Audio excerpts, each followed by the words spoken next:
என்று நாம் இப்போது சிந்திக்க இருக்கிறோம். முருகப்பெருமான் அவதார நோக்கம் சூரபத்மன், தாரகன் இவர்கள் எல்லாம் கடுமையான தவம் இருக்கிறார்கள். அப்படி அவர்கள் தவம் இருந்து ஈசனை நோக்கி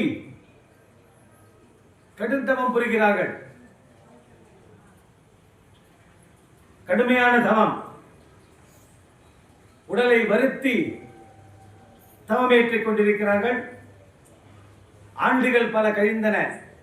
ஈசன் தோன்றி உங்களுக்கு என்ன வர வேண்டும் என்று கேட்டார். சூரபத்மன் சொன்னான், சிவசக்தியினால் மட்டுமே தான் எனக்கு மரணம் சம்பவிக்க வேண்டும், மற்ற யாராலும் எந்த நிலையிலும் எனக்கு மரணம் சம்பவிக்க கூடாது என்கிற ஒரு வரத்தை அந்த ஈசனிடத்திலே கேட்டு பெற்றான். ஈசன் வரப்பிரசாதி,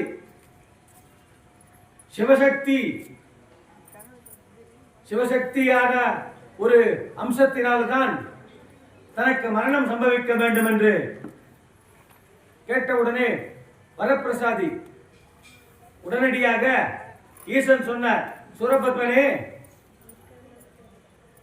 நீ கேட்ட வரத்தை உனக்கு கொடுத்தேன் என்று சொன்னான்.